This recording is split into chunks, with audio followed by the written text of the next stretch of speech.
Welcome to the I Create Daily podcast. I'm Leora Alderson. And I'm Devani Alderson. We are your co-hosts on this journey of creativity and productivity. I Create Daily is for artists in every genre of creating, from musicians to writers, crafters to inventors, bloggers to entrepreneurs. I Create Daily is a movement for creators serious about your art. If you're into creating anything, this podcast is definitely for you. Thank you so much for joining us on this journey. Okay. Hello and welcome to the I Create Daily podcast, a movement for creators serious about their art. I'm Leora. And I'm Devani. And today's guest has a pretty sweet story. Part CEO, part personal development wonk, part biohacker info geek, Thom King is a self-confessed serial entrepreneur. Thom focuses on doing well while doing good things in the world. In 1999, Thom's personal passion for food and his concern over the explosion of metabolic disease led him to found Steviva Brands, now known as Icon Foods, with a mission to stem the tide of what he coined diabesity by providing customers with healthy alternatives to sugar. In recent years, his passion for food and optimal health have intersected with his embracing of the ketogenic, low-carb, high-fat diet. Thom's latest project is a line of ketogenic condiments intended to help more people successfully adopt a healthier lifestyle. Thom also wrote a book, Guy Gone Keto: How to Lose Weight, Feel Great, and Achieve Lifelong Fitness. And we will link all the book link and his website in the show notes. So welcome, Thom. Thank you so much. This is great. I'm truly honored to be on your podcast, and I'm ready to answer any questions you guys have. Oh yes, and we have tons. We could spend like days with you, hanging out with you, I love it. Learning from you, because like you, we're serial entrepreneurs. So you're a serial entrepreneur. You've done so much, and you're doing it so well. From starting multiple companies, creating multiple products, and writing a book. So take us back, if you would, on your creator's journey. Like, how did it all get started? First of all, I know you had a mission to be a solution, to be a positive solution to a big problem in the world. But like most people have that idea, and they may not take it into a product, an entire company, and all of that. So take us on your journey of how that all got started. Yeah, as you said, I'm a fifth generation entrepreneur, so it's sort of in my DNA. And it was in 1992, and I was living in Arizona at the time, and I ran into this gentleman. His name was Jim May, and he'd just come back from Paraguay, and he had a bunch of different herbs that he'd gotten out of the rainforest and jungle there. And he had one jar. He said, "Hey, I think you should try this." And it was a jar of green paste, and he handed it to me, and I tasted it, and it was about, I would say, 25 times sweeter than sugar.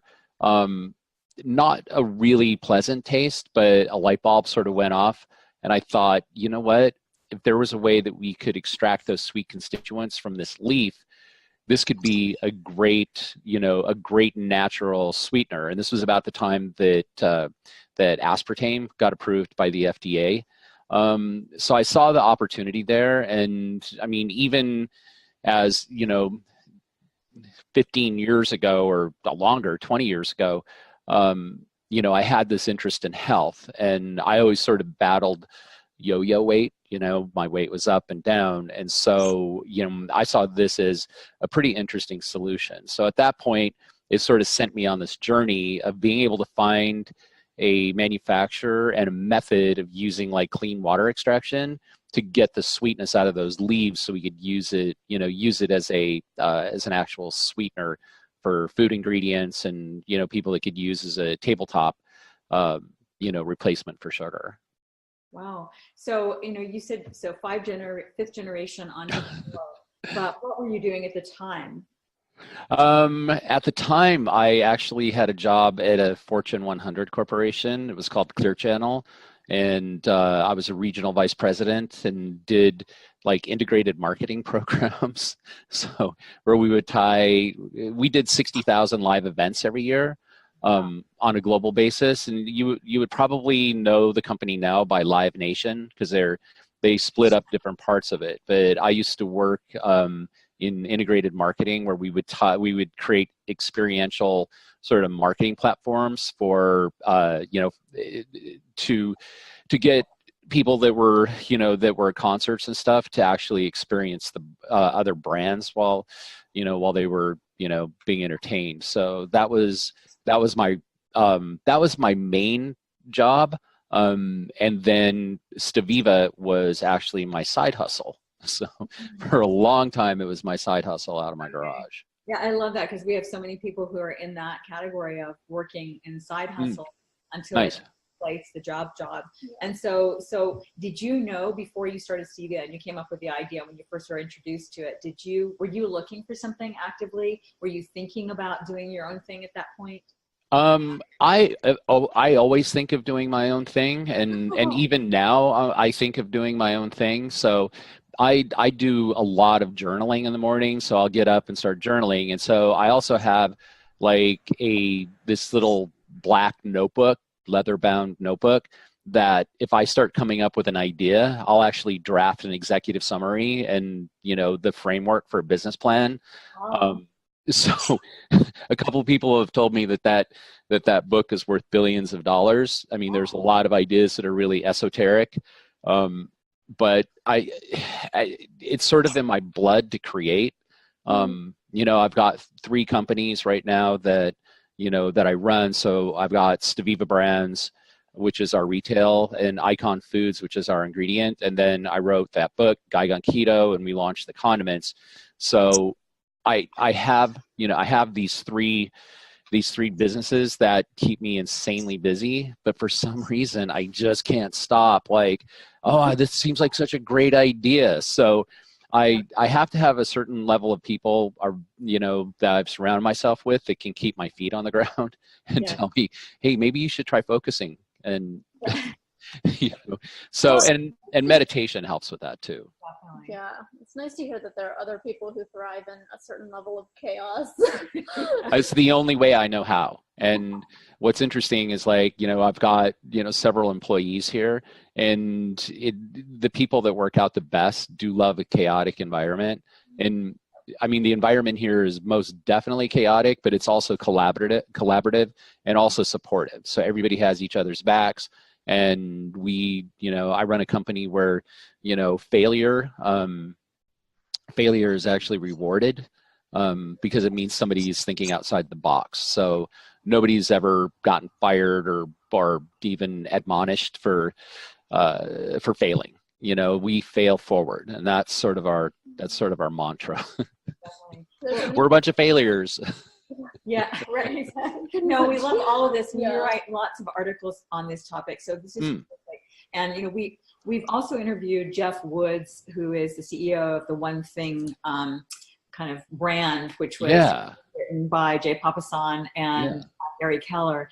And many creatives don't necessarily identify with just the one thing. And so, for instance, what we've kind of glommed onto as our one thing is that rather than owning one website or one product, we own a media publishing company under which there are many things. And so it would seem for you, you could say that you own a food. Would it be a food industry? Is that?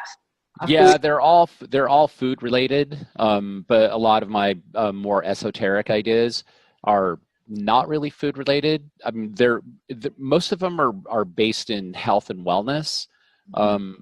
So I have a very deep interest in the microbiome, and I read science journals for fun. So it makes me such a geek. I'm like, not the life of the party unless you want to start talking about your bacteria and the flora that live within your body. But yeah, I mean, I'm constantly everything. I think anything that I create and anything that I'm looking, putting my intention into is health related, and anything that I do create has to have a component of contribution. Like, it has to make a positive impact in the world. Otherwise, I won't do it because it doesn't make sense for me.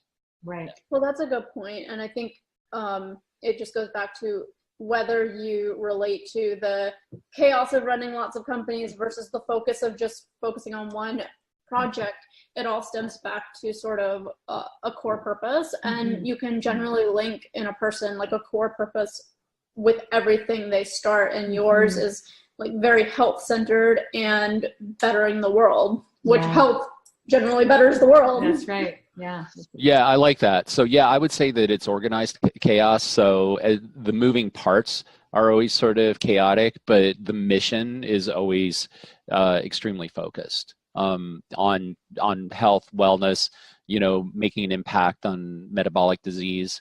So all of these things that I think encompass doing good as we do well, really is what drives us.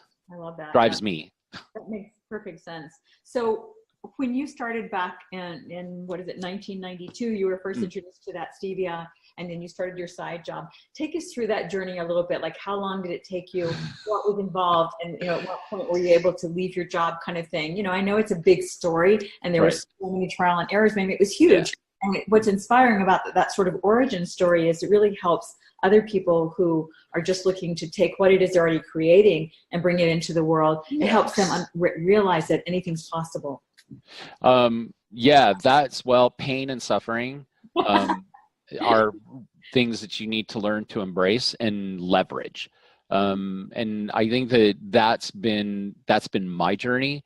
You know, finding the things that challenge me, or finding the things that bring fear to me, which is a direct message that I've got to walk towards it.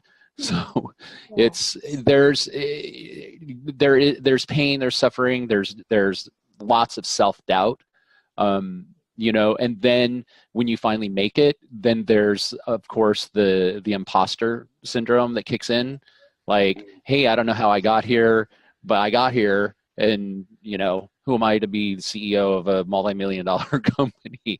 I grew up on a farm. So, you know, it's always those challenges that I think that enrichen the experience. And so when, you know, like if your audience is entrepreneurs, the one thing that I can honestly say is that you're going to fail, and embrace it and pivot into something, you know, that makes sense for you.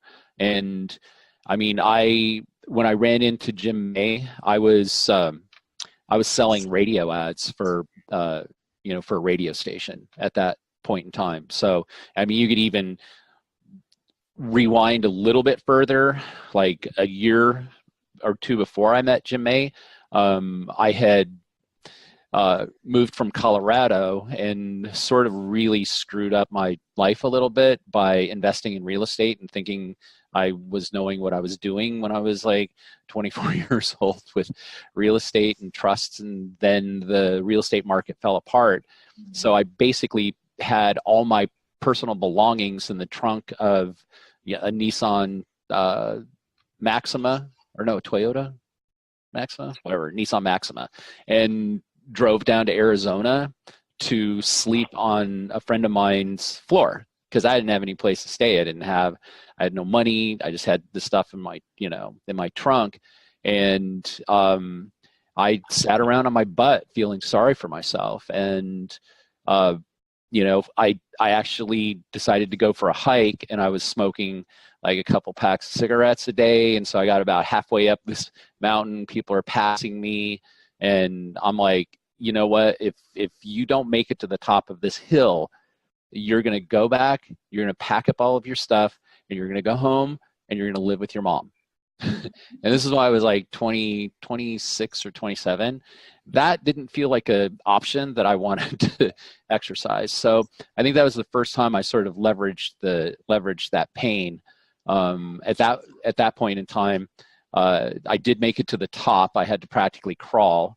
Then I quit smoking cigarettes and decided that I was going to get a job in sales, but I didn't have any sales experience and nobody would hire me. And I wanted to get into radio sales. So I actually was rolling through the newspaper, and there was an ad that says, "We'll train you how to sell."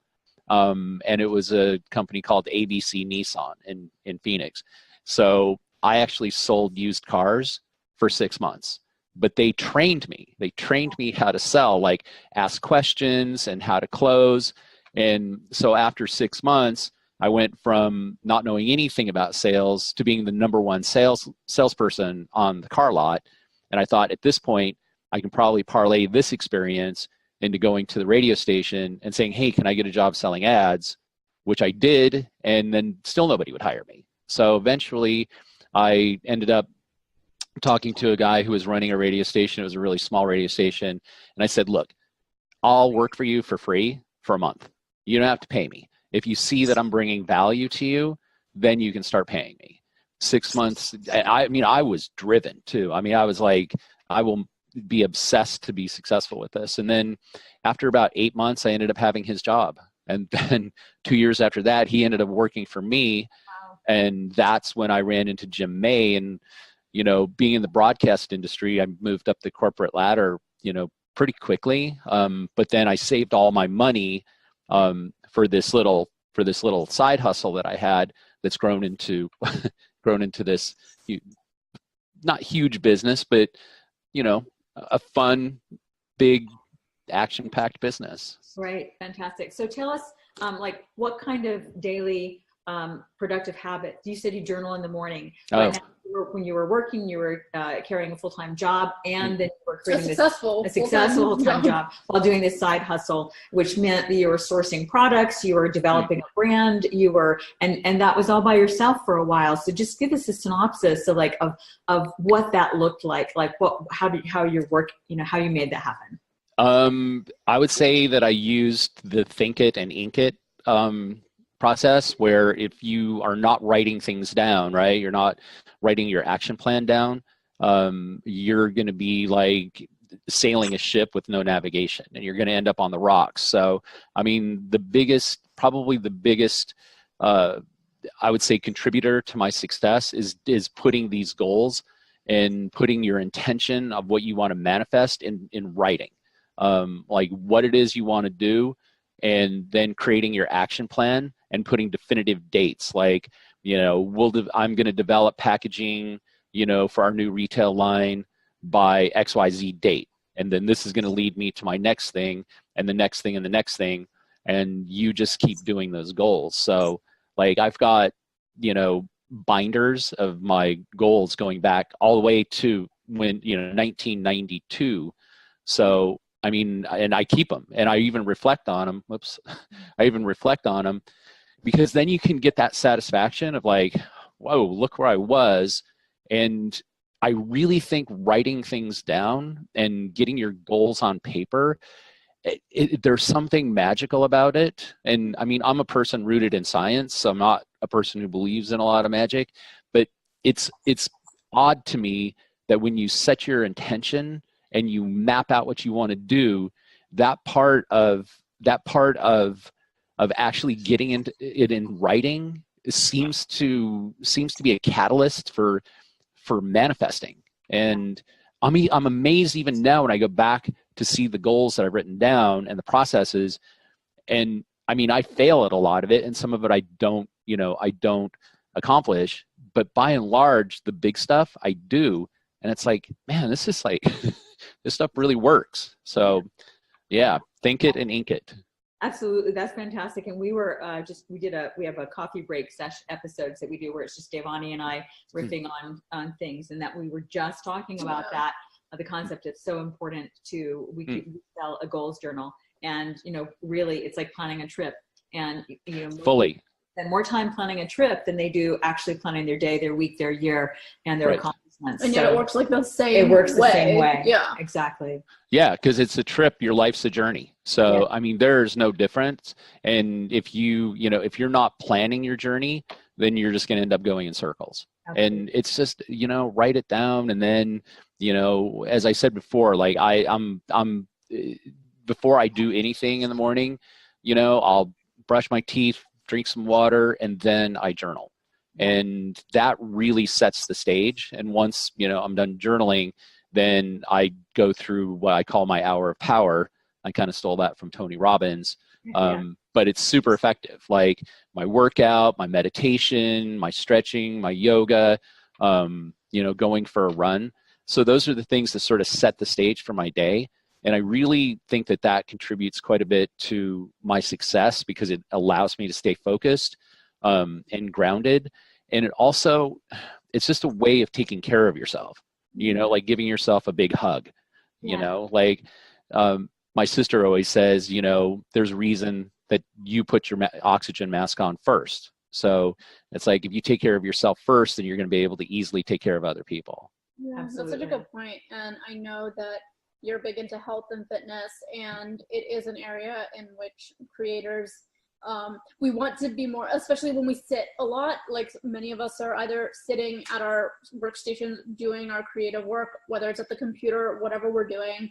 And I'm curious, and you also said you like the science of all of this type of stuff, but in the fitness and health aspect, I'm sure you have noticed a big correlation between taking care of your body and how it affects your business. Mm-hmm. Absolutely. And your sharpness. And I just lost my question around that. But that's awesome. I'm glad that I'm not the only person that happens to. what the question? Now you know what it feels like. Yeah. I love it. Yeah, That's but awesome. so you were ready to respond to that though, basically. So I think, you know, because that you said that the fitness part is an important part. It's hugely important. I mean, you have to take care of your body. Like, this is your vehicle, and you know, this is what gets you around. And if it's broken, and then you're not going to get around. And if you aren't able to function at peak performance, then you're not going to be nearly as successful as you could if you were getting 4 hours of sleep a night. Like, that's, to me, you need 8 hours of sleep. And I have this little ring here that actually tracks my sleep cycle. And since I got it, I'm super focused on getting between 8 and 9 hours of sleep per night. And like, that is the thing, and so I'm pulling blood. So I pull my blood every quarter. So like, I'll do a full blood panel. I do a full panel of my microbiome every single month. And also like every 6 months, I'll do like hormone tests. It's called the Dutch test. So like, I'm constantly tracking these things to see if any of these little modalities or tweaks that I do actually have any impact. So I'm very curious to see how getting 8 to 9 hours of sleep every night is going to be affecting my blood pressure level. And I'm sort of curious to see if it's going to move inflammation markers as well. So, but I do know that I feel 100% better, and I'm drinking a lot less coffee. Okay. Well, what is the ring called? Oh, this is a Motiv. Motif. A Motiv ring, MOTIV, and I don't have anything to do with them, but it's, I wanted a way to effectively track my sleep, and I had a Fitbit, but I got a rash from it.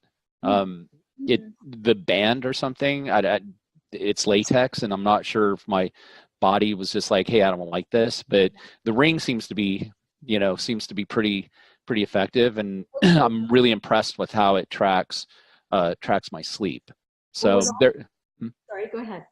There's other rings out there, but I don't know, this one I'm trying out once I break it, which I had no doubt in my mind it'll get broken. Hopefully, I'm surprised it's lasted this long. I've had it for 2 months.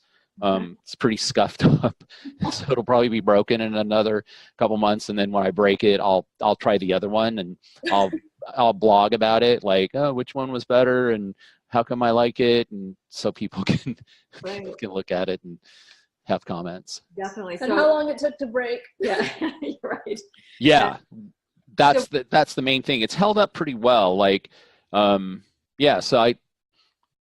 maybe it will outlast me, but I don't think so. Like, I end up breaking things, and part of my thing. It happens. Well, and we're going to get more into the fitness aspect. We have a part 2 interview with you after this.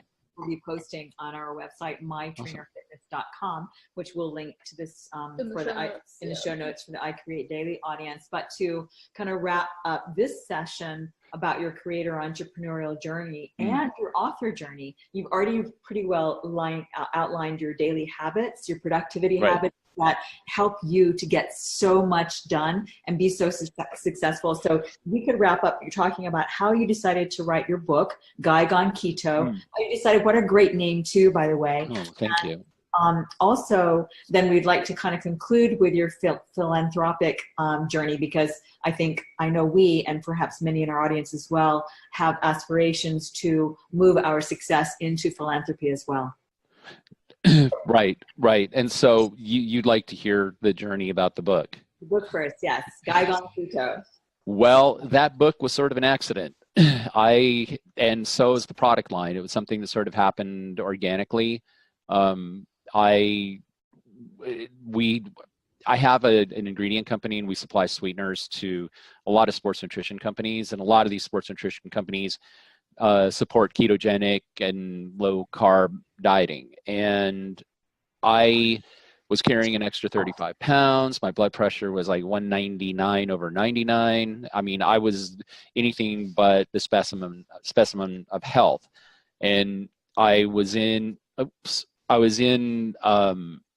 Vegas. I was in Las Vegas. There we go. I was in Las Vegas. Because you were showing us that you slimmed down. Yes, you got to see. This is it right here. So I got to, so I was having dinner with a client, and they were buying dinner. So of course I had like a gigantic, huge steak and baked potato and dessert, and we had a bottle of wine. And I was staying at the Luxor. And so I think maybe the Luxor should have been torn down 10 years ago. But that's just my opinion.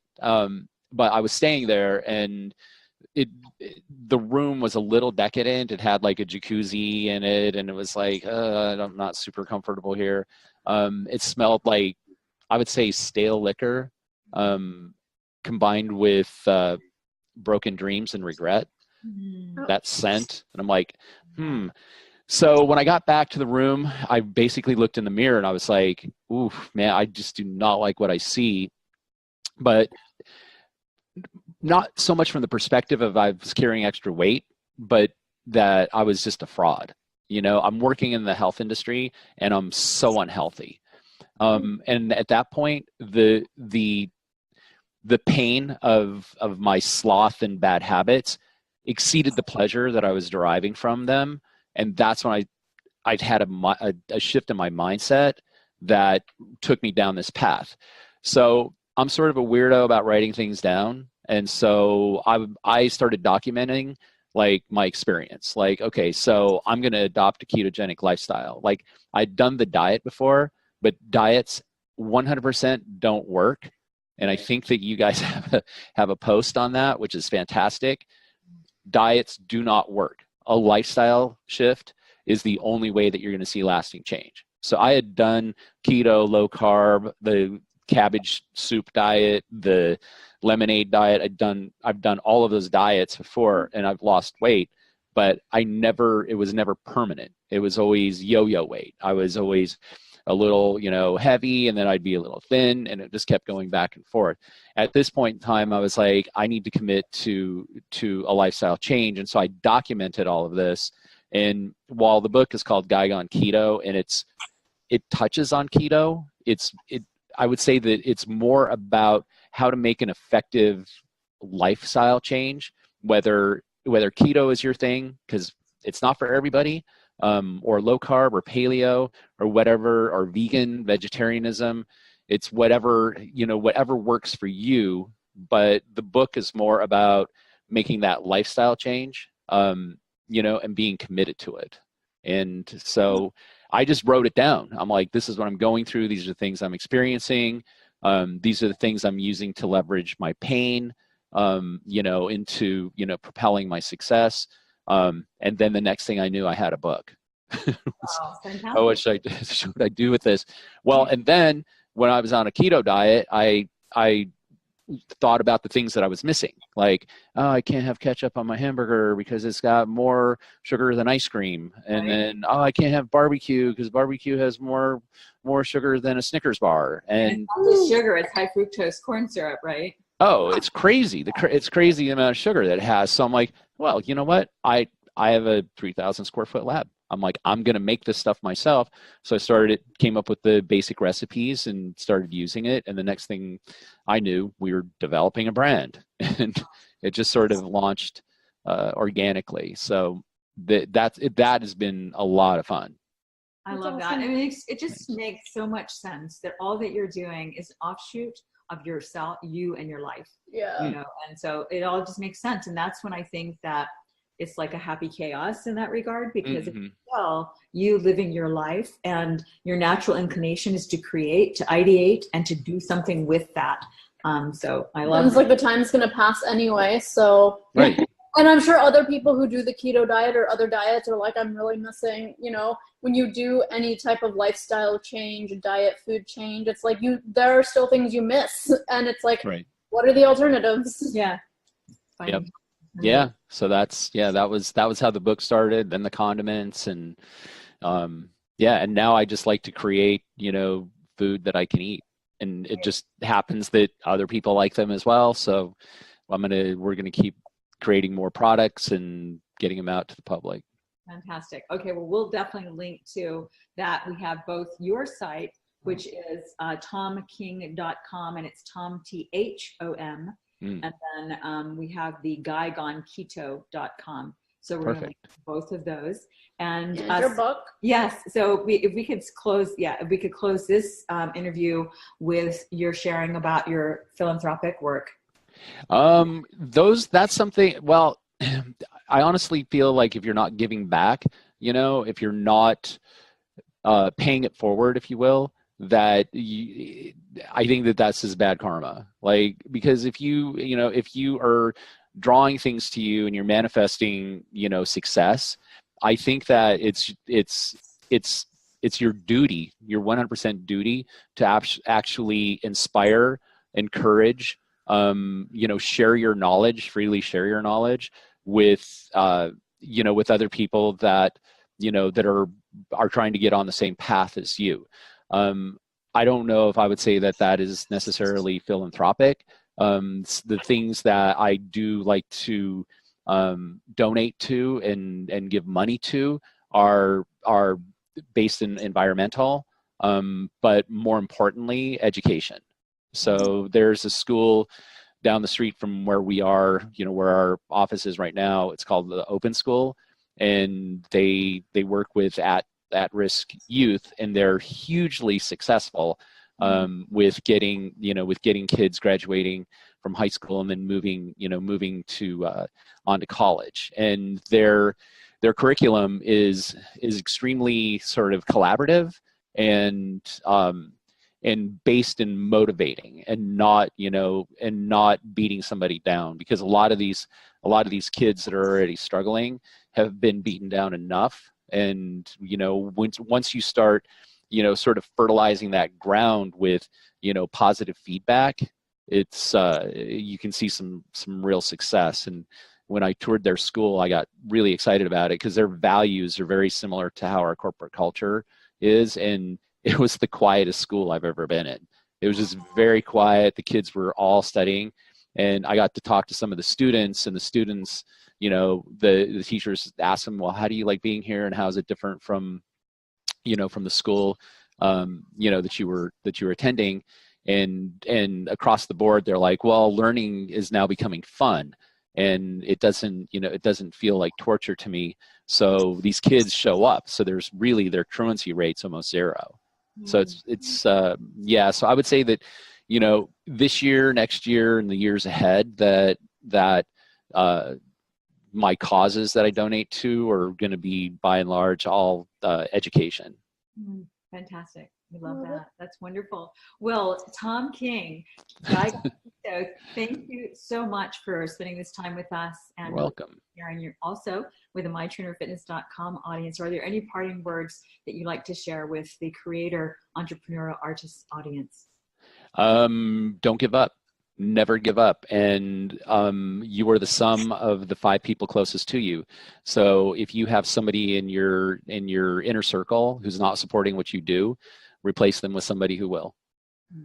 Awesome. Excellent. Wonderful. Okay. Thank you, Thom. Thank you. You're welcome. Bye. Bye.